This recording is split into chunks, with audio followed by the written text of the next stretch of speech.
I have been overridden by Anamika, I see, as I look at the bulletin,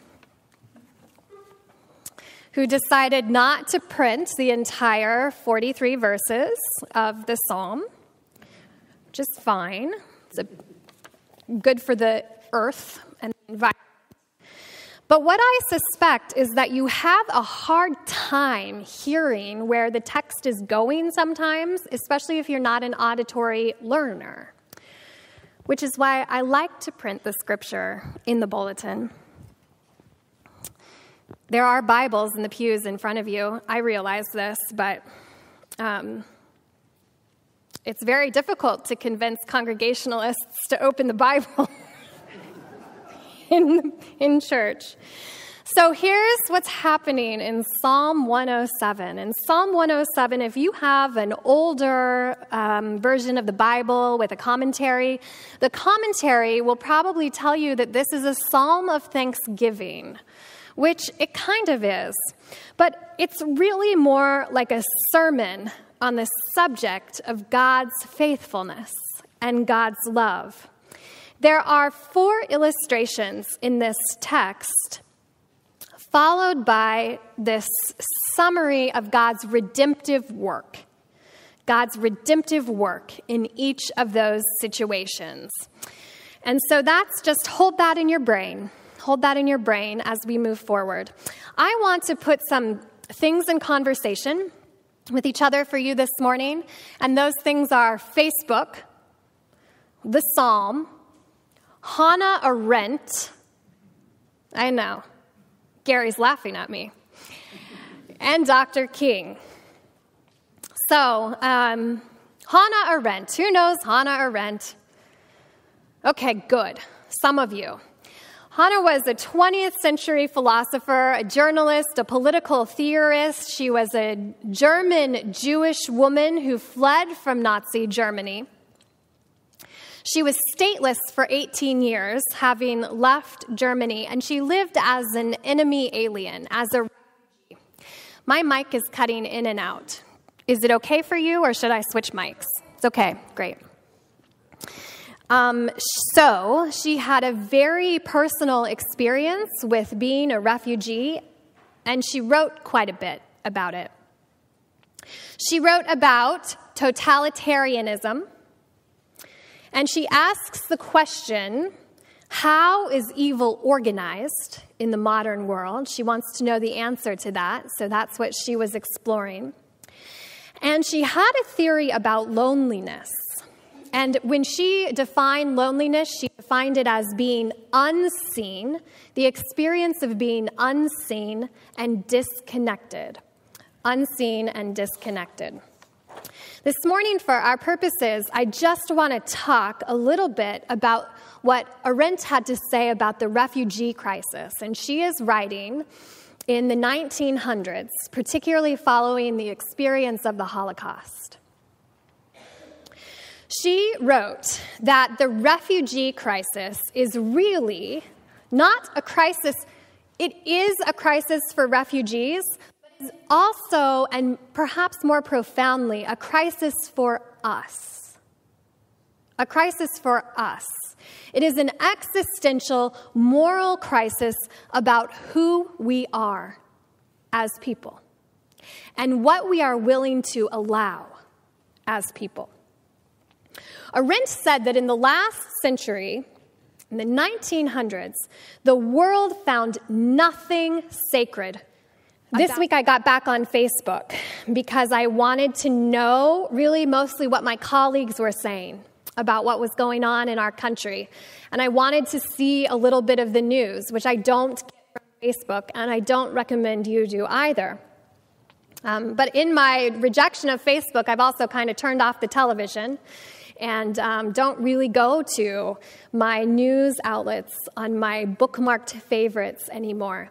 But this week I did, and I got sucker punched, right? How did you feel? It's an overwhelming amount of badness, right? And I saw the badness coming at me from all angles. And you know why I want to look at my colleagues' posts on Facebook is because I want to know how they, as leaders in faith communities and as people of faith, how are they responding to the world right now? How are they responding to the world? And I saw post after post after post of fear and terror and disillusionment and panic and sadness and overwhelmedness, all of which I was feeling, right? I didn't see a single person saying anything hopeful. And that made me feel so low. Just on the ground low, which some of you probably have experienced feeling this last week too. But then I found one repost from a friend of mine. And she said, fear and terror will not get us where we need to go, even as a motivator. Even as a motivator, fear entices us to things that are not what we hope for. And the world does a very good job of pitting our fears against one another, don't they? The media is so good at fear-mongering. She said, do not give in to the fear-mongering. Do not give in to despair. The world needs you to live out what you were made to do. And not one of us has been made to give in to despair or fear. She said, where does your deep gladness meet the sorrow of the world? And then she's speaking to pastors because she is a pastor. She said, if you are a person of faith, it's time to have some blank faith. Yeah, I thought, oh, that's it. That's what I am looking for. I want to know, how do I be in this world right now? How do I be? And you know what young people tell me all the time, college students and younger people? They say, we know a whole lot about how not to be. We know a whole lot about how we don't want to model ourselves after. But no one is standing up saying, be like this. Do this. Live your light. Because you have a gift that is uniquely yours, that no one else can give the world. And that is your thing to do. That is your thing to contribute in this moment. And if you are a person of faith, it is time to have some faith. And I took that really personally. It is time for me to have some faith. And it's time for me to tell you, remind you of where we are when we come to this place on Sundays. It's time for me to remind you why we gather. So Arendt said this. Arendt said in all of her work during this time period and with the Holocaust, not only the orchestrator of the Holocaust, but the victims of the Holocaust, Arendt said, this problem we have, the crisis we have right now of what does it mean to be human and the crisis of morality we find ourselves in, it will not be answered by politics. It will not be answered by facts. Because what have facts ever done for you? No one is moved by facts. A few of you scientists and engineers sitting in the pulpits today, I know you might be. But the rest of us and the world at large, you can throw facts at us until the sun comes home and it will not change us. And Arendt said that has always been true of humanity. We need experience and testimony that we can wrap our lives around. Politics will not give us that. The political leaders, this is not what they are working for. They're providing systems and frameworks and governance. They are not motivated by your testimony to the power of love and human experience. She says, but the problem we have, the problem we're facing, it can be answered by love. She's a political theorist, right? She's not dissing these people or this practice. She's saying, look, this problem, though, it's not going to be answered by that. It will be answered by love and the people who call us to moral imagination. The artists, the people of faith, the community organizers. She was motivated by the kind of love St. Augustine described as neighborly love, which is not romantic love and it's not got anything much to do with feelings. The kind of love Augustine spoke of was the love that is simply, I want you to be. I want you to be. I want you to be regardless of where you come from, what you believe, what experiences have shaped you. I want you to be. That's the kind of love that Arendt said could have the power and the capacity to change the world, not from inside politics. But we've convinced ourselves that it is politics that will change our culture. I wonder if that's true. I wonder why we wait for the politicians to change when you have the capacity to change.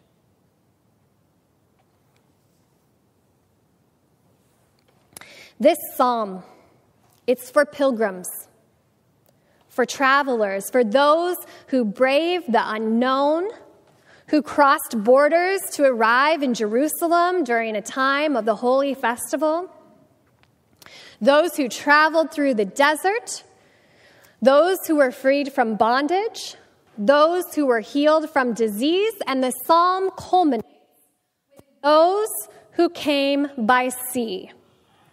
Here's the thing about this particular section of the psalm. The Israelites were not seafaring people. They didn't have any business with the sea.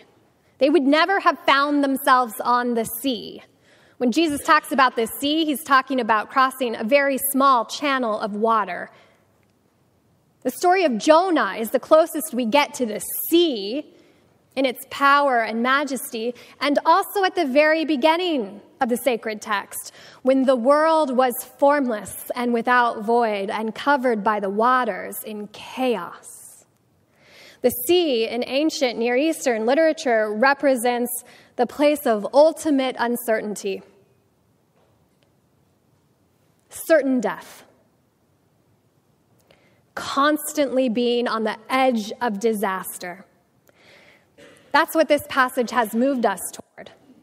It has shown the people how the refugees in the desert, God was with them. Those in bondage, they were freed. Those who were sick and diseased, they were healed. And now we come to the sea, the unknown, certain death. The world has turned upside down, and there's no way we're getting out of this alive. That's what it speaks to. And the psalm says, even here, God is both able and inclined to save. This text is about faith and hope in the midst of a world gone mad. Even here, God is both able and inclined to save. King famously said, I have decided to stick with love, for I know that love is ultimately the only answer.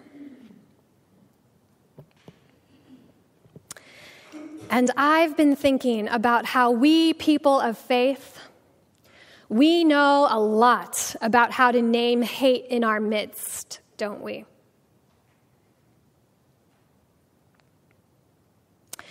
As Americans, we know a lot about how to name hate in our midst. We know how to name it and see it and call it out. We know how to show up for the rally and the march and the demonstration to say, we see you. But we don't interrogate love in the same way, do we? What is this love King speaks of? What is this powerful, urgent, strong, demanding love that has the power to conquer hate. Do you know what it is? Have you seen it in action? We don't know how to interrogate it. We don't know how to build it. We don't know how to call it out, and we don't know how to call it forth. Because we've spent a lot of our time practicing identification of hate and giving into it. And I don't think the answer is going to come from politics. I think the answer comes from you. From the place in your heart where love resides, where you say, yes, I will nurture that love. I will figure out what it means to have a strong, demanding love. And I will figure out how to use the power of that love in the public arena, in the political arena. And I know that you know what that love looks like.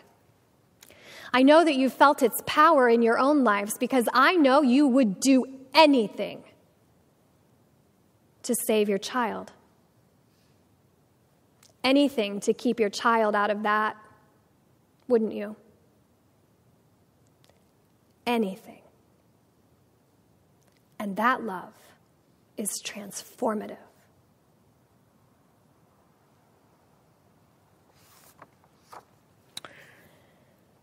We have to figure out what we're doing in this place on Sundays. I'm not registering you to vote. We're not community organizing. We're not being activists. What are we doing here on Sundays? I know what my work is. I know how to pray.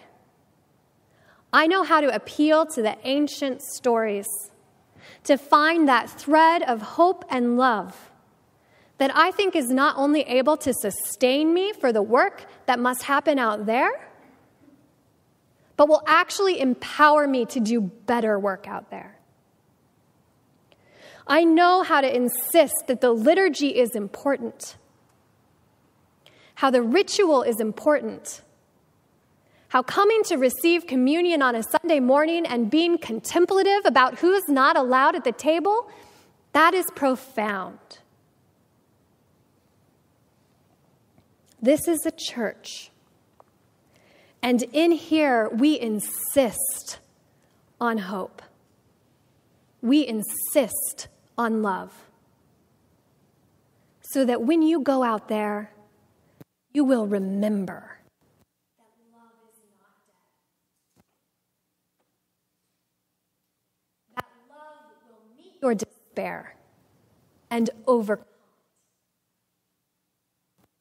Amen.